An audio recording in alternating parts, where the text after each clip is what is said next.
Welcome back to New Rockstars. I'm Erik Voss, and this is a breakdown of WandaVision Episode 8, a trip through history that probably broke your heart somehow. I'm here for you. We're gonna go back through this episode frame by frame for all the visual details you missed, the Latin you need translated, and the increasingly hopeless fan theories that you need evidence to justify. Here we go. Episode titled Previously On, so we gotta start in the Previously On segment. The audio mix boosts the violent hits of Wanda's past, the blocks, Thanos' backhand, the prying of the stone from Vision's head.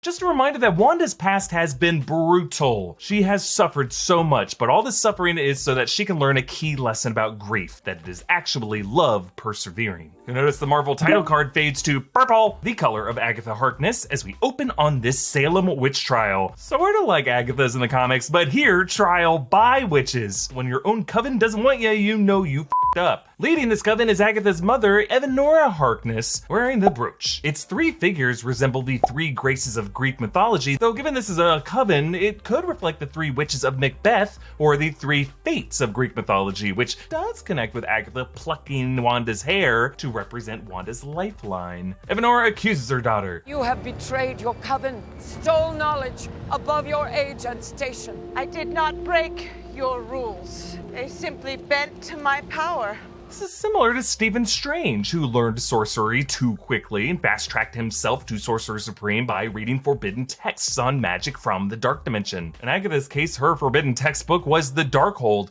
a book many of us believe is actually from the Camartage Library, with its hexagonal slots, though that open slot visible in the Doctor Strange movie was not for the Darkhold, it was the Book of Cagliostro, which was just not there in that shot. And the witches chant in Latin. No, I cannot control it. Roughly translating to death to the monster of nature. So this means they view her as a freak of nature that needs to be put down, a natural threat that is beyond witch cultural norms. It's also notable that their spells are in Latin. Most spells found in real-world tomes are in that language. And I see this as tying the MCU's witchcraft to Christian medieval history, which means all that fire and brimstone of Christian dogma could come with it. Agatha's purple magic bursts out of her seemingly without her control, as if an independent sentience is protecting her. And so she's able to drain the life force from the others. And notice how that magic rests in her palms in a mix of purple and blue, suggesting she has the power of all 9. And these also become the two colors that are reflected in her purple and blue wardrobe at the end of the episode. Evanora's blue magic forms this crown around her head, one that Agatha does not gain when she drains her mother. Though in Wanda's vision of her future as the Scarlet Witch, her tiara does appear on her head. This might tell us what Agatha wants from Wanda, the crown that is worn by the dominant witch. And this whole royal dispute is backdropped by these waterfalls, which do kind of parallel the Wakandan warrior falls, where royals do fight for that throne, which interestingly is also passed along via a kind of purple colored sorcery. And Agatha leaves us in a trail of purple magic that dissolves into the rabbit. No, I know. She does look shocked to meet the real us. So last week, I wondered if Senor Scratchy could be Nicholas Scratch, Agatha's son, transmuted into Pietro. But after this, I am now back to my first instinct that this rabbit could be Agatha's husband, Ralph. We know this rabbit is important, folks. Agatha says the real us? She feeds him an insect, which he gobbles up, despite rabbits being herbivores. He sits right beside the open Darkhold, and notice how Wanda cannot look away from this rabbit in this moment. I need you. Hey, Wanda. But I got more on this rabbit and Ralph later. She points out these runes that are protection spells. One has this M shape, which you could see Agatha's house here as a House of M within the House of M inspired story that this is. And she explains fake Pietro or Fietro. That was you. No, it wasn't literally me, just my eyes and ears. A Crystallu possession. Necromancy was a non-starter since your real brother's body is on another continent. So earlier this week, Kevin Feige said Evan Peters' casting was, to use his words, just another way that certain people were messing around with Wanda. Yeah, I'm sure the Fox Quicksilver fans will accept that. It's also interesting how Feige said certain people, another hint that Agatha might not be working alone. Agatha also confirms that she did not create the Hex, but just rather crashed the party that Wanda started. I sensed this place. So many spells cast all at once. I couldn't make heads or tails of it. Which begs the question, if she could sense the hex, shouldn't also the Sorcerer Supreme, Dr. Strange, be able to sense it? I assume he could be on his way. And she controls the cicada. Tenio Imperium Animi. In Latin, roughly, I have control of the animal. Look, Latin heads, I know it doesn't match up. It's hard to hear exactly what they're saying and they don't give subtitles. And then she transmutes the cicada into a bird. Reformator Figura.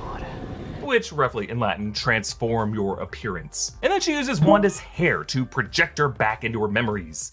Repete Memoria. Which literally I think is just remember memory. And remember, Doctor Strange similarly plucked one of Thor's hairs out of his head to locate Odin back in Thor Ragnarok. But here the hair extends into this lifeline, bisecting this door with 9 circles, which might reflect those 9 members of the Coven, Agatha, Evanora, and the 7 others. They could also reflect the 9 circles of hell in Dante's Inferno, in which Dante and Virgil traverse and observe each ring of hell. The bottommost layer is frozen like Sokovia is. But listen to the music as they enter this apartment.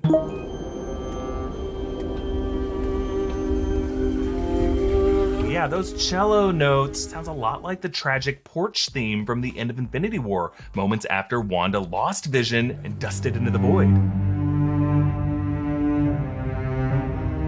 So we find out what the sitcoms are all about. The Maximoff family love to watch sitcom DVDs instead of, oh, I don't know, fleeing the country.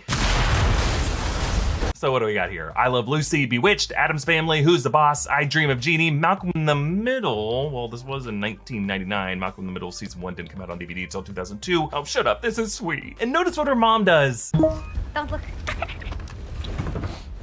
That is the Sokovian greeting that Wanda and Vision brought up jokingly in episode 1. That this is the traditional Sokovian greeting of hospitality.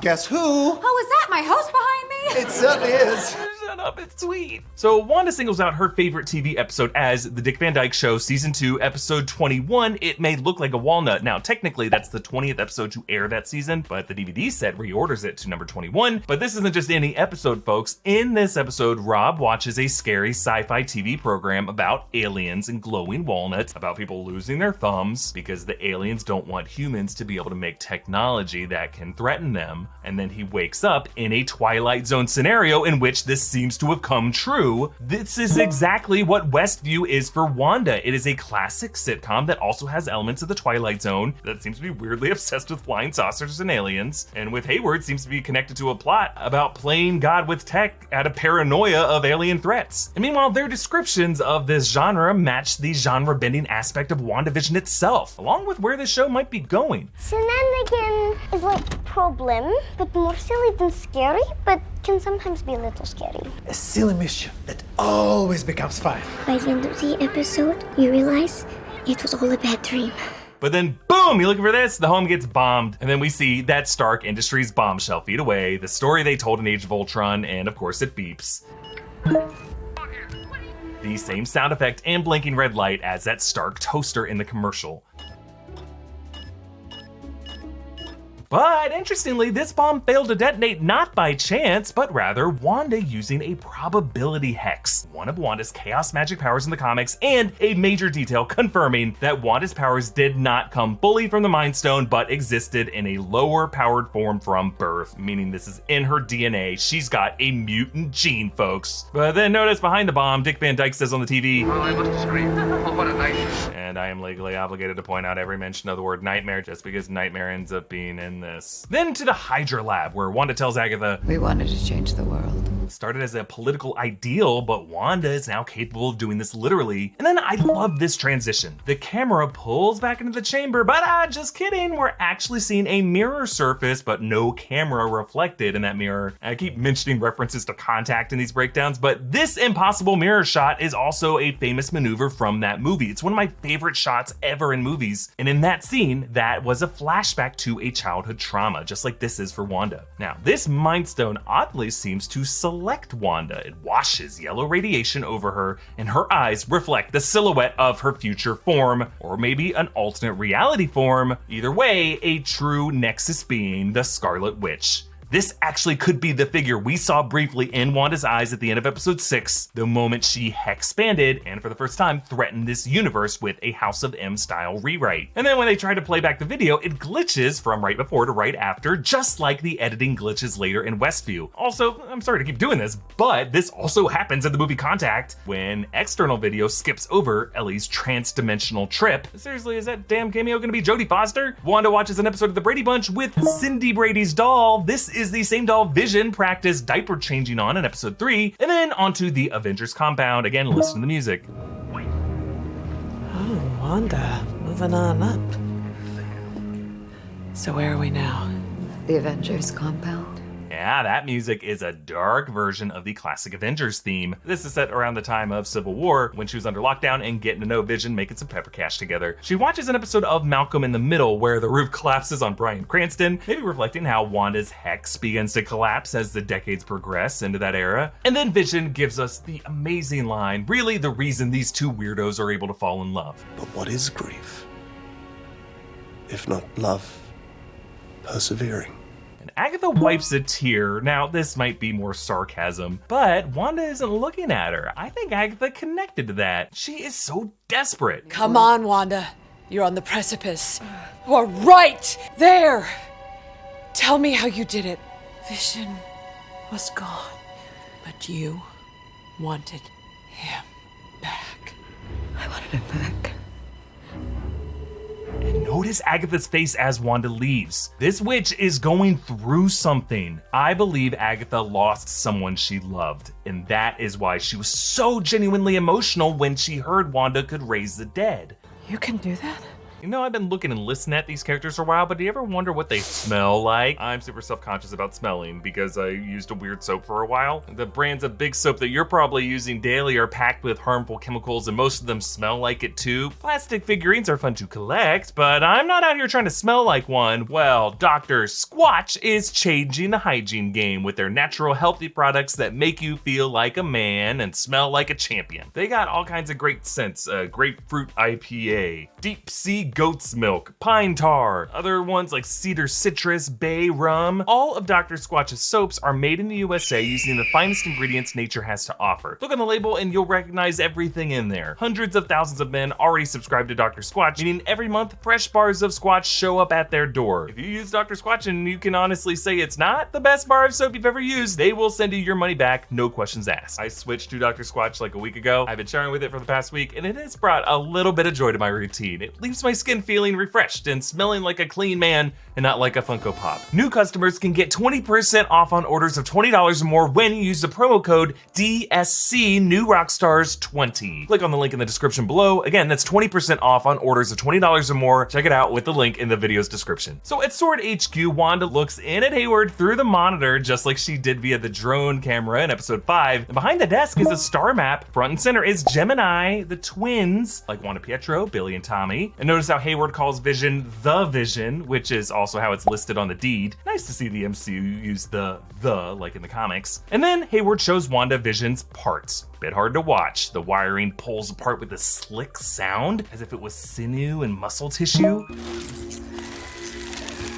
And then under that skin, wouldn't you know it, looks like some hexagonal tissue there. So why did Hayward wait to dismantle Vision until now, if Vision has been dead for years? Did he fear that the returned Avengers would try to seize the parts? Did Wakanda not release the body until Shuri and T'Challa blipped back? Well, take a step back and look at this scene. The sword techs are sloppy, yanking Vision apart like an old car. He is a $3 billion sentient weapon, and this looks like Tim the Toolman Taylor's garage. Oh. And then Hayward basically shows his cards. Are you sure?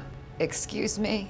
Not everyone has the kind of power that could bring their soulmate back online. Forgive me.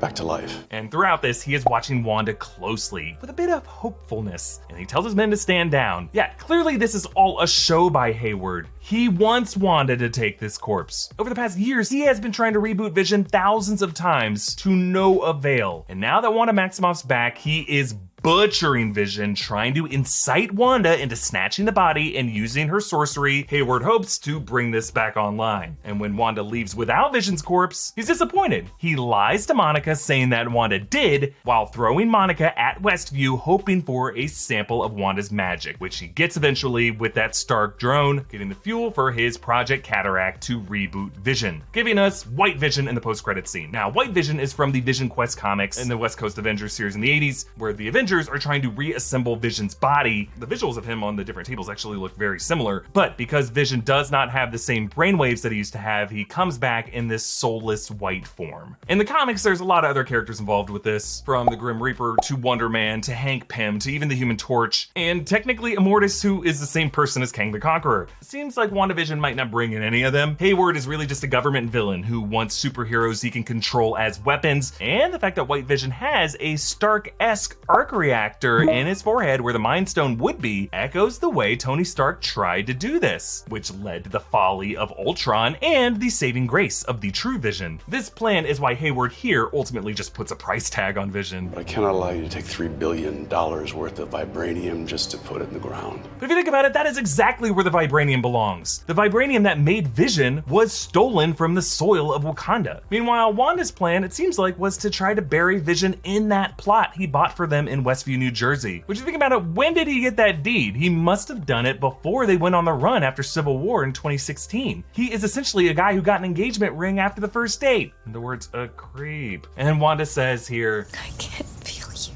Which, of course, is a callback to Infinity War, when Wanda used her magic in the earlier scene to sense Vision's soul from that Mind Stone, and these were also his final words to her before she destroyed that stone at the end of the movie. And heading to Westview, Wanda drives a red car. It's got a license plate reading Excelsior, which, of course, is just the New York State motto. It's on all these plates, but also it is Stan Lee's catchphrase. We see John Collins, aka Herb, Sharon Davis, aka Mrs. Hart, Dennis the Mailman, aka Pizza Time, Pizza time. Harold Proctor, aka Jones, he puts up an ad for piano lessons. Remember, he played it at the talent show until it was flattened. That was my grandmother's piano.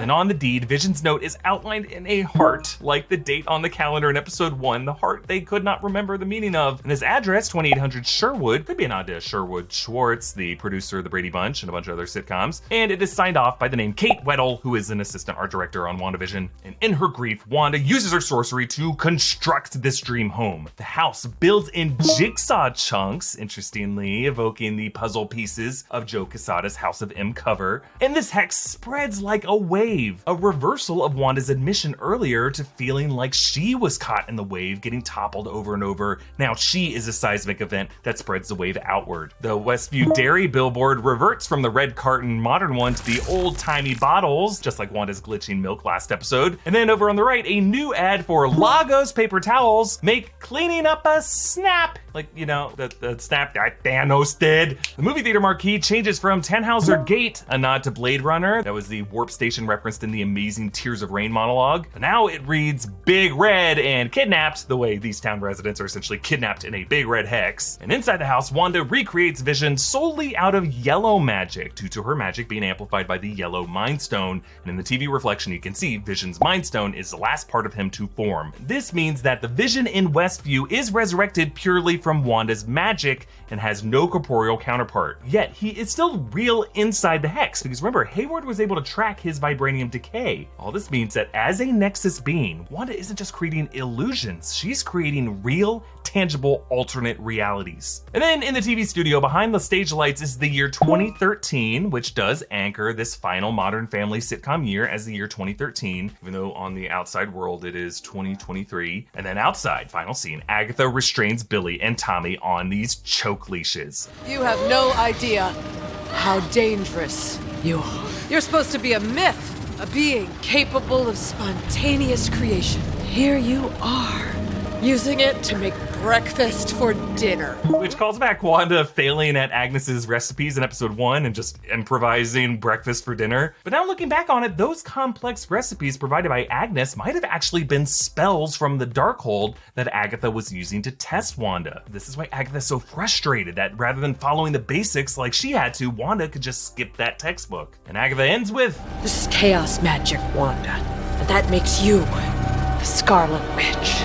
This is the first for 2 terms in the MCU. Chaos magic, which is of course the type of magic Wanda uses in the comics, the reason she can chaotically rewrite the universe as a Nexus being. And then of course her basic superhero name, Scarlet Witch, never been said before in the MCU. And now it's in this interesting context, as being elevated as a kind of royal title that Agatha seeks. But why does Agatha want it? What does Agatha want? Well, again, Agatha seems to have lost someone she loves, and she's frustrated that she can only do basic spells like animal transmutation, while Wanda just has this innate power that she didn't really earn. And who would Agatha love? Well, as a witch of Salem, folks, read up on your history. It's not reaching to assume this witch would claim her spouse to be the devil. Yeah, folks, I'm going down with the ship, right or wrong, because it's the best evidence we got. Here's my closing argument. Agatha's husband, Ralph, is Mephisto, aka Senor Scratchy the Rabbit, a reference to Old Scratch, a nickname for the devil. This rabbit is the best Agatha could do to bring him back using spells from the Darkhold. This is a rabbit, remember, she bragged as having star potential. Senor Scratchy's got real star quality, don't you think? It was his demonic protection that allowed Agatha to overthrow the Coven, but doing that broke his soul because Agatha was not the Scarlet Witch that he thought she was. She did not get the crown. And as in the West Coast Avengers comics, this series is now definitely based on, evidenced by White Vision. Mephisto's soul is broken in those comics. Agatha helps him manipulate Wanda using pieces of his soul to create Billy and Tommy, later shown to be hand puppets of Mephisto's minion. And now Agatha puppets these boys like marionettes on strings. And notice as she does this, her fingers turn black, suggesting that these illusions are actually draining some of her life force. These kids were just called Demon Spawn, and that was not long after. The devil's in the details, Bev. That's not the only place he is. What does Agatha want? She wants the Nexus powers of the Scarlet Witch. She was unable to get them from her mother, and she wants them now from Wanda so that she can repair Mephisto's soul. And together, they can rule the multiverse, a power that the rest of her coven thought no one should harness. I know,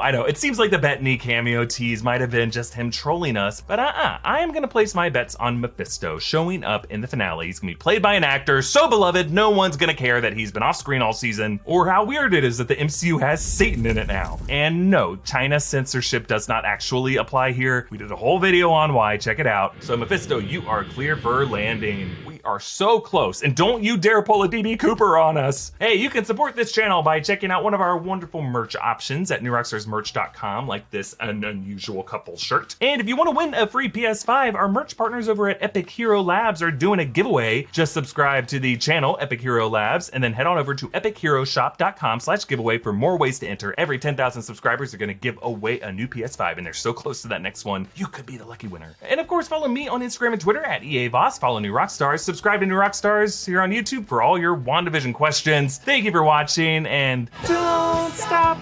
believing. Hold on to the Mephisto feeling. Sopranos cut to black.